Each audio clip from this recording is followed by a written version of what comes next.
Bon, aujourd'hui je fais une vidéo pour briser certains mythes. Alors ces deux mythes sont la banane constipe et le riz constipe. On va commencer par la banane. Alors, bon, la plupart des gens mangent des bananes quand elles sont juste jaunes, un peu vertes, et du coup, forcément, ça les constipe. Parce que ces bananes, elles sont encore très amidonnées, elles sont pas complètement mûres, et du coup, bah, ça favorise pas du tout le transit intestinal, ça les ralentit un peu. Alors pourquoi les gens ils mangent des bananes quand elles sont pas mûres comme ça? Ils font pas exprès pour se constiper, c'est pas ça. Alors soit première raison, c'est parce qu'ils savent pas qu'elles sont pas mûres et puis ils croient que c'est une banane normale et qu'il faut la consommer comme ça parce que c'est ce qu'on leur a montré, ce qu'on leur a appris, ce que j'ai en tour de fond. Soit deuxième cas parce qu'ils veulent pas manger trop de sucre, alors ils évitent de manger la banane quand elle est trop mûre parce qu'elle contient plus de sucre. Oui, je vous jure, il y a vraiment des gens qui pensent comme ça.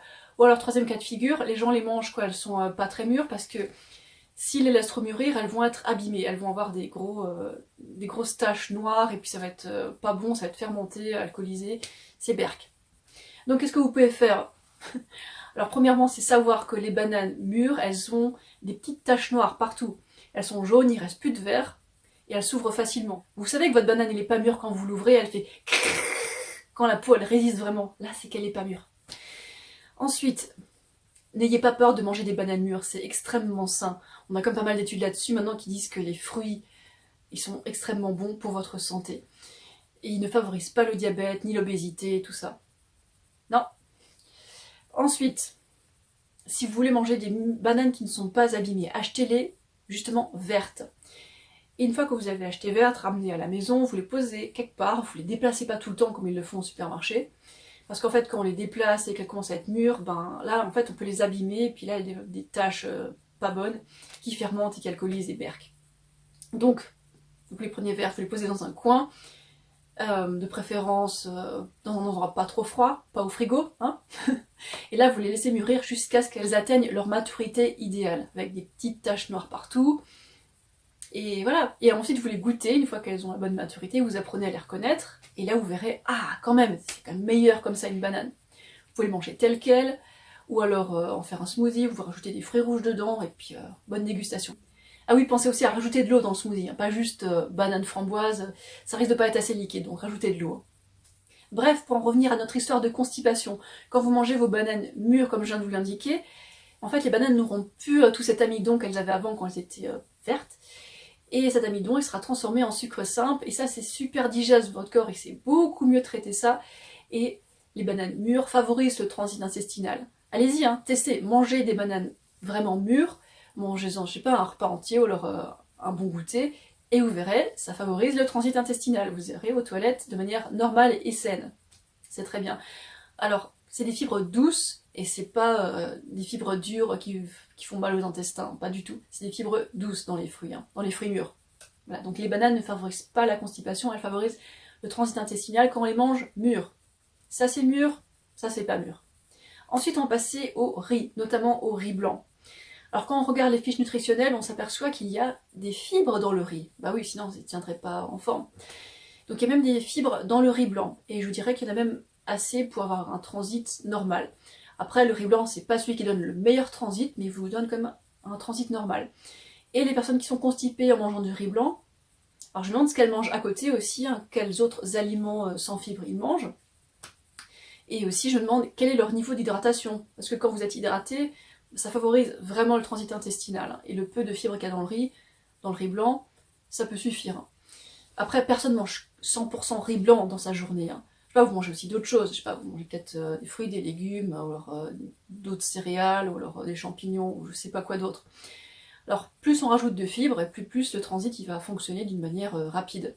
Bon, si on mange beaucoup de légumes, il y aura beaucoup de matière fécale, ça c'est sûr. Après, bon, bah, personne mange seulement des légumes, c'est pas tenable, il n'y a pas assez de calories dedans.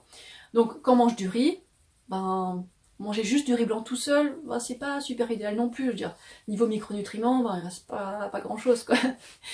C'est vrai que le riz complet, le riz sauvage, il y a plus de micronutriments dedans, donc du coup il est un peu plus intéressant, mais le souci que j'ai remarqué et que beaucoup de personnes remarquent, c'est que quand on mange des céréales entières, par exemple, je sais pas, du quinoa rouge, qui a encore sa coque, ou alors du riz noir, il faut vraiment beaucoup mâcher, beaucoup mâcher, et c'est quand même beaucoup plus difficile d'assimiler tout ce qu'il y a dans vos céréales complètes.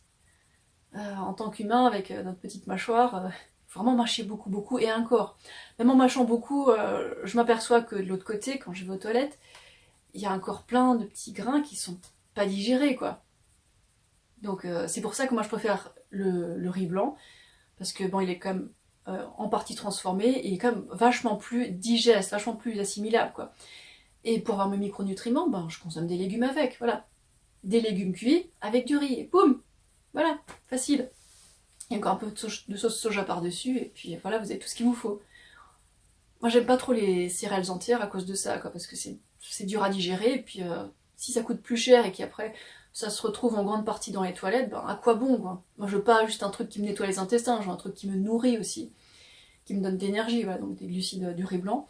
Après le riz blanc, il contient pas que des glucides et puis un tout petit peu de fibres, il contient aussi des protéines, et ouais, il contient des acides aminés, même le riz blanc.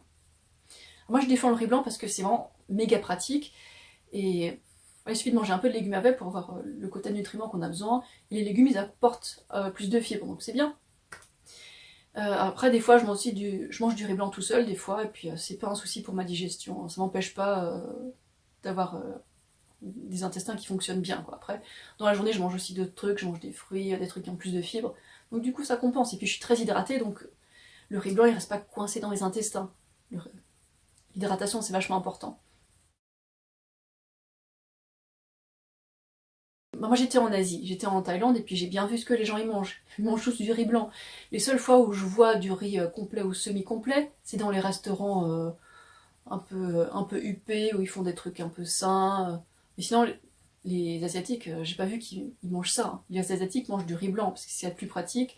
Ils font tous comme ça, et ça se passe bien pour eux, quoi. Ils font ça depuis vachement longtemps, et c'est pas ça qui les rend obèses, hein. Ce qui les rend obèses ces derniers temps, c'est l'arrivée des produits laitiers, et qui mangent de la viande à tous les repas. Ça, c'est catastrophique, hein. Ils se retrouvent avec des problèmes de cœur, des opérations du cœur, ça fait vraiment peine à voir, quoi.